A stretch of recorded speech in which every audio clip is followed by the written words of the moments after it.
నమస్తే, welcome to our voice. నేను journalist నవత. కొంతమంది రాజకీయ నాయకులను చూస్తే వంశపారంపర్యంగా వచ్చారా, పైస ఉందని వచ్చారా? అసలు రాజకీయాల్లోకి రావడం, వీళ్ళు సీట్లు కాపాడుకొని పదవులు సంపాదించుకొని వారసత్వ రాజకీయాల్ని కొడుకులకు అందించుకుంటూ ఆస్తులు కూడా పెట్టుకోవడానికైనా, దేశం కోసం ఏదైనా చేయడానికా, దేశం మీద ప్రేమ చూపించడానికా అనిపిస్తుంది. ఎందుకక్క ఇవన్నీ మాట్లాడుతున్నాం అంటే, బీఆర్ఎస్ నాయకుడు జీవన్ రెడ్డి సోషల్ మీడియాలో ఒక పోస్ట్ చేశాడు. ఒకసారి ఆ పోస్ట్ని చూపిస్తాం, మీకు చూడండి.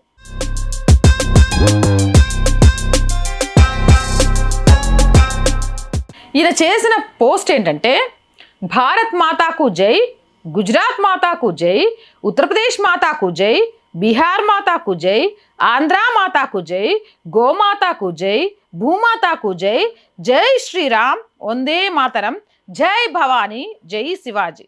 ఇంకా ఏమైనా మిగులుంటే మీరు చెప్పి ప్రతిదానికి జై జై కొట్టేద్దాం. ఎవడో చెప్తే జై కొట్టినావా నువ్వు? భారత్ మాతాకి జై అనడానికి నీకు ఒకళ్ళు చెప్పాలా? ఈ దేశంలో పుట్టి ఈ దేశంలోనే కదా నాయకుడిగా ఎలగబెడతావు. మరి ఎలగబెడుతున్నప్పుడు ఇంకేమన్నా ఉంటే చెప్పండి, దానికి జై కొడతా అంటే దేనికి జై కొట్టాలో కూడా తెలియకుండానే నువ్వు ఒక రాజకీయ నాయకుడు అయిపోయినావా? నీకు పదవులు వచ్చినాయా? అరే జీవన్ రెడ్డికి కొంచెం కుసోబెట్టి చెప్పుండ్రు బాయ్, దేనికి జై కొట్టాలో తెలియట్లేదట. కాదు, నాకు తెలియక అడుగుతా. ఈ విభజించి పాలించుడు ఏంది? గుజరాత్ మాతాకి జై, ఉత్తరప్రదేశ్ మాతాకి జై, బీహార్ మాతాకి జై, ఆంధ్ర మాతాకి జై అంటే ఇవన్నీ రాష్ట్రాలన్నీ కలిస్తేనే ఒక దేశం. ఆ దేశమే భారతదేశం. భారత్ మాతాకి జై అని పలుకుతున్నామంటే ఆ దేశంలోని రాష్ట్రాలందరిన్నిటినీ మనం గౌరవిస్తున్నామని, ఆ రాష్ట్ర ప్రజలందరితో సోదర భావంతో ఉంటామని ఆ మాత్రం కూడా తెలియదా? నీ పానం ఒకటే కదా, నీ పానం మొత్తం ఒకటే కదా. జీవన్ రెడ్డి నీకు ఒకటే పానం ఉంది కదా. మరి ఆ పానానికి ఉన్న ఈ దేహానికి ఎన్ని శరీర భాగాలు ఉన్నాయి? అట్లానే చేతికి జై, కాలికి జై, కన్నుకు జై అన్నావా? ఏమంటున్నావు? నువ్వు అదే చేస్తున్నావు. ఫ్యాషన్ అయిపోయిందే ఒక్కొక్కళ్ళకు విభజించి పాలించుడు. ఇంకెంతకాలం ఈ ప్రాంతీయ భావజాలను రెచ్చగొట్టుకుంటూ రాజకీయ నాయకులు బతికేస్తారు? ఎంతకాలం బ్రతుకుతారు? ఈ పోస్టుకు అర్థం ఏంటి? ఆ మాత్రం తెలియకుండానే పోస్ట్ పెట్టేస్తున్నారా? కింద గోమాతాకు జై, భూమాతాకు జై, జై శ్రీరామ్, వందే మాత్రం, జై భవానీ, జై శివాజీ అనాలా?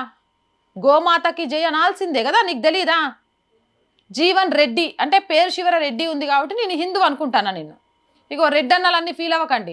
మొన్న గాయత్రి చౌదరి గురించి ఒక వీడియో చేయగానే చౌదరి అన్న ఫీల్ అయిపోయి, నువ్వు గాయత్రి చౌదరి అని ఎట్లా చెప్తావు, పేరు గాయత్రి అని చెప్పాలి అని అంటే, అన్న వాళ్ళ పేరు శివరా తోకున్నప్పుడు నేను ఆ తోక లేకుండా ఎట్లా చెప్తాను అని చెప్పిన. ఇప్పుడు జీవన్ రెడ్డి అన్న నువ్వు నిజంగా హిందువే కదా, హిందువుగా పుట్టిన వాళ్ళు జై శ్రీరామ్, గోమాతాకి జై, గోమును సంరక్షించుకోవాలని మాట్లాడతారు కదా. ఇది కూడా ఒకళ్ళు చెప్తేనే నువ్వు చెప్తున్నా అంటే ఆశ్చర్యంగా ఉంది. గీ మాత్రం కూడా తెలియదా? లేకపోతే సంతుష్టీకరణ రాజకీయాల కోసం నాకు రెడ్డోట్లు పడితే చాలు, హిందువులతో పనే ఉందని అవమానించడానికి సిద్ధమైపోయినవా? ఎలా తయారవుతున్నారు రాజకీయ నాయకులు?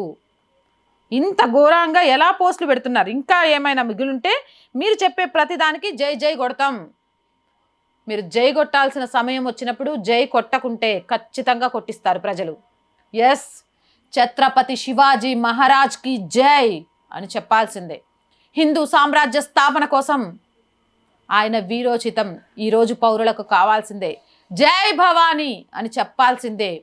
శత్రుమూకలకు ఆడపిల్ల అంగాంగాలు కనబడి పడకింటి సుఖంలాగా వంటింటి కుందేల్లాగా కనబడుతుంటే కాదు, కత్తి పడితే వీరనారి, అలాంటి వీరనారిగా పుట్టిన కొడుకుకైనా కూతురికైనా ఆయుధం ఇచ్చి పంపిస్తుంది ఛత్రపతి శివాజీ మహారాజ్కి. అలాంటి ఆయుధాన్ని ఇచ్చింది భవానీ మాత కాబట్టి జై కొట్టాల్సిందే.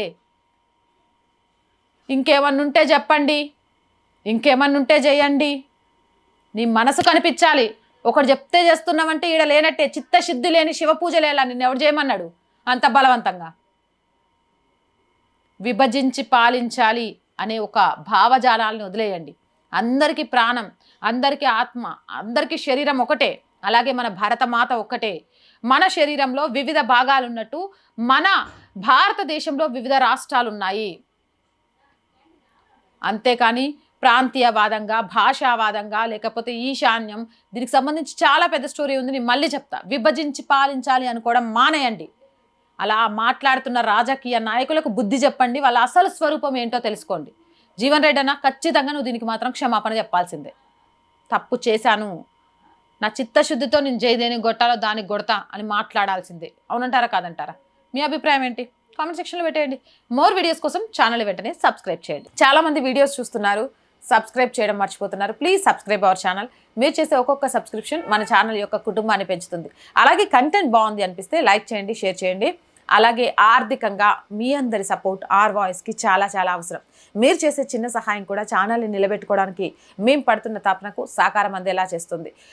సపోర్ట్ చేయాలనుకుంటే సబ్స్క్రిప్షన్ పక్కనే జాయిన్ అనే బటన్ ఉంటుంది. 1 to 5 లెవెల్స్ ఉంటాయి. ఏదో ఒక లెవెల్లో చేయొచ్చు. లేదా స్క్రీన్ మీద గూగుల్ పే, ఫోన్పేతో పాటు అకౌంట్ డీటెయిల్స్ ఉన్నాయి. ఆ విధంగానైనా సహాయం చేయొచ్చు. ఇక వ్యాపార ప్రకటనల కోసం 8328500576 నెంబర్ని సంప్రదించండి. ప్రజా సమస్య ఏదైనా మీ గొంతుకను మా గొంతుకుగా వినిపిస్తాం. 8328500576 నెంబర్కి వాట్సాప్ ద్వారా తెలియజేయండి. జై హింద్, జై భారత్.